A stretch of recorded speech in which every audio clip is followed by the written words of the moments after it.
of members of parliament they had, the number of councillors they had then, and look at Ford Kenya today, which has been reduced, not even to a regional party, but a county clan party.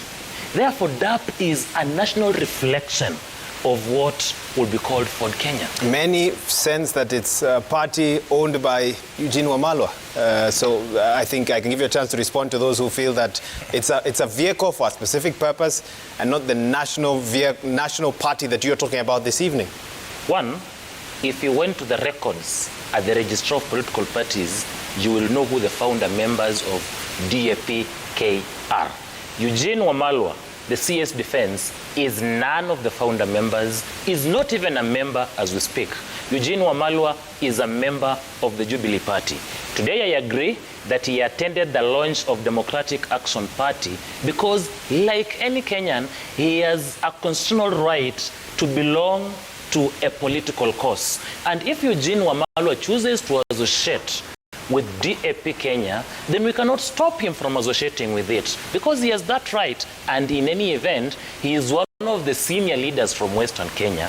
It will be a good catch, not just in Western Kenya, but nationally. But he is not a member of DAP Kenya, he is not a registered owner, and he has nothing. He has not even declared that he's contesting for any position. Not just on DAP, but on any political party. Okay. He's not in politics as we speak. Herman, let me allow you a chance to respond. Do we need all these parties? What is that an indication of when you look at our democracy today? It is an indication of what's going on. Which is what? The kind of politics we are playing. This is just politics, pure and simple. It is being played in that way, that people are going to have small homes, okay? And from those small homesteads, they will appear to the village baraza and form big teams to play their politics. It's going to be like that. And I think this might really injure William Ruto, who believes that there is need for one party, national party, like UDA. Now, this other side is now coming up with a strategy of allowing people to be in a place mahali hakuna mtu anawapimia hewa. You get it? You know, so you have Mwangi Kiunjuri with his TSP. Yeah? Mwangi Wairia is with his Osawa party. These others with the DAP today, the others in Kisii. Then there's the guy from Kilifi, what do you call him? Amason Kingi. You know, that is how this politics is being played for this season.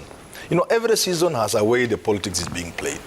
You remember even in America, for the first time, I think, and if it had happened, then not within my memory, Trump introduced Kenyan politics of rallies, and people were shocked that Americans can go attend rallies in their thousands, tens of thousands. In the middle of a pandemic? Or are you talking about? No. The first time. 2016. Okay. You see? Okay. So every now and then, every electoral cycle, there will always be things that are unique to that election. And I think for this particular election, what is going to define this election is the small parties that are going to be under, I suspect, strongly, Azimio la Umoja movement. That's how this politics will be played.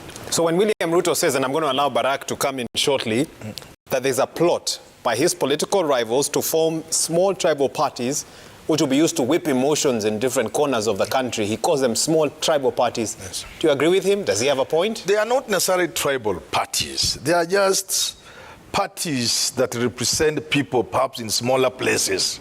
If those smaller places happen to be tribes, then it's okay. Listen, but what is important? You're cracking up your friend Barrack Muluka. Wahiga. What is even more important, and I hope this doesn't happen, but I fear it will happen, that even his UDA will be reduced into a Kalenjin party. I've said it repeatedly. Because, let's go from Mount Kenya. These parties in Mount Kenya, the Mbas, is it called NEP or whatever, Kraitus Mbas, Usawa of Mwangi Wairia, TSP of Kiunjuri, NAC of Chama Chakazi, Minority Chakazi, Moses Kuria, wish him speedy recovery. These are going to be the attractive parties around the mountain. And believe me, to win on UDA, in Mount Kenya will be a dream. You will have to be such a powerhouse like Rigathi and Kimani Ichung'wah. The rest will have a problem. So you see, this is how this politics is being played today. You can wish it away, but let's wait for next year, you'll see. This is how it will be played. That's how Herman Manyora sees it. I don't know if Barrack agrees. And Barrack, there's that statement. And he said it not once, not twice. The Deputy President has said these tribal parties, there's a plan by his rivals to maybe wrestle support in certain strongholds by forming these groups to whip up emotions. Do you see his point in that regard? I think he's right, and Herman Manyora is also right for a change, that these are political formations that have got a purpose.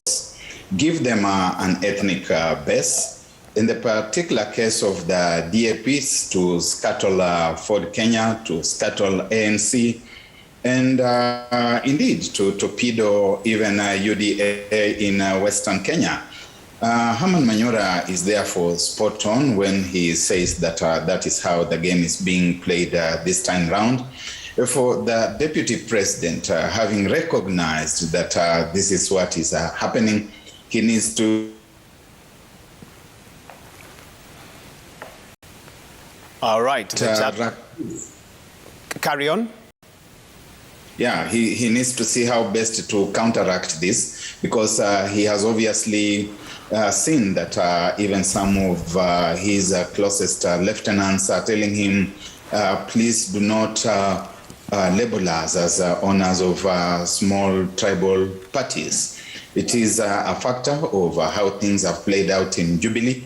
We have seen that the dream of the big parties seems not to be quite working, and therefore people are feeling safer, retreating into their ethnic spaces, making their own formations there, and then looking for an opportunity to bargain with the rest of the players in the arena. That's the way I see it, and therefore DAP comes in certainly as a project. The gentleman lawyer there, not quite got his name, with profound respect. These things we talk about of democratic ideals, of the visions and visionary agenda.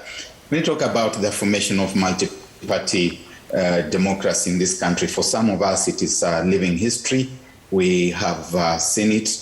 The dream of democratic parties in the country does not exist. There's no party in this country which can say that it is a democratic party. They are all shopping baskets, and the tactics change from time to time, as Herman Manyora correctly observes. Barrack Muluka, I do remember you as a secretary holding a position in ANC. Are you saying today that even that party which you were a member of is a shopping basket? I would still be Secretary General if it wasn't. They all are. Okay. All right. Kennedy, you know, parties, and we're seeing a very interesting trend, parties in Kenya seem to be growing progressively smaller. Ford Kenya used to be a giant, and you gave us that history, but now some say it's a much smaller party than its original version, producing other parties like yours, like the Democratic Action Party of Kenya. How do you respond to those who feel that? Thank you very much. And I must differ with my brother Barrack when he says that the Deputy President is right to say that his opponents are coming up with small parties with the view of fighting him. The DP knows that Kenya is a multi-party democracy. The law does not give us a limit on how many parties should exist in a multi-party democracy. I understand that some politicians have grown up under a culture that celebrated one-party system, one strong party, so that if you want to kill Waihiga Mwaura at the primaries, you rig him out and Waihiga Mwaura has nowhere to go, save that the law now allows for independent candidates. All I want to say is that political parties are growing smaller and smaller because they lack democratic space, they lack fair practice. Let us begin with the most national party, perhaps in Kenya or Africa, the ODM. ODM began as the one ODM, Then it was ODM Kenya and then ODM. When Raila and Kalonzo could not agree, and when Maanzo ran away with the certificate. Why did you want Raila Odinga to go and Maanzo, who was allied to Kalonzo, had run away with the certificate? When Wetangula does not want to allow an election in Ford Kenya, does not want change of leadership, when he fails to hold an NDC for over 8 years, and you want Eseli and Wamunyinyi and other Ford Kenya members to just celebrate and say, it is okay, they had to move. In Jubilee, William Ruto is moving out because he cannot pursue his political power within the establishment. If Jubilee was friendly to him, he will not form UDA. He formed URP, which was purely a tribal party, to give him bargaining power with TNA to form a government. So for as long as political parties do not increase their democratic space, so long as political parties do not observe the democratic principles that are anticipated under law, we shall continue having smaller parties day by day. We are lucky today. We now have regional parties, like say UDA will be a Kalenjin party. They don't see it that way. But that is what it is. They can choose to see anything else, but that is what it is. You are saying ANC is perhaps a Luya party and so forth. In the next 30 years... What is the party that you're aligned to? I am aligned to Democratic Action Party, which is a national party. It's a Bukusu party. I'm not a Bukusu for the record. I'm a Wanga. Muluka was the Secretary General of ANC, which was a Luya party. Between Muluka's home and Musalia's home, there were a few kilometers. You could actually walk on foot to see your party leader as the SG. So he can't comment on issues where we are saying parties are tribal. Where we have a national party. Where we have a national party. Like it's only ODM in this country which can say we are national. Because ODM has MPs in Kilifi, MPs in Northeastern, and MPs in Kakamega. Be that... Barrack, I'll give you a chance to respond. Finish, Kennedy. Be that as it may, I do say strongly that in the next 20 regional parties to clan parties, every clan within a community is going to have a party. And perhaps in 50 years, every family will have a political party to just cater for personal, private interests. Because we cannot actualize our politics today, realize our political ambitions in the so-called national parties. They have their honors, and you've seen how acrimonious nominations are. Barrack, respond before. Manyora, let Barrack respond because he was directly referenced as living not too far from the party leader when he was Secretary General. The first thing is that the Nabongo there knows that from Wanga to Bukusu is 5 seconds. You cross a place called Kabula and you are in Bukusu or you are in Wanga. So he should be careful about throwing stones. He's squarely in a glass house. He should also be cautious about indicting KANU. All of them in Azimio la Umoja have been members of KANU. There isn't a single one of them who has not been there. And they also need to be cautious because they are courting the KANU national chairman and his team to join them. So they have got to be fairly cautious about that. But in terms of things like NDC, in truth, apart from KANU itself in the old days, and the last NDC was in 2002, just before the Uhuru project.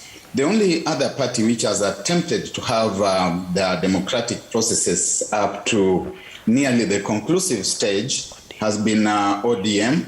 But we remember that when they were wrapping it up, the men in black materialized, and we were told as Kenyans that ODM has got its honors. So in the end, there's no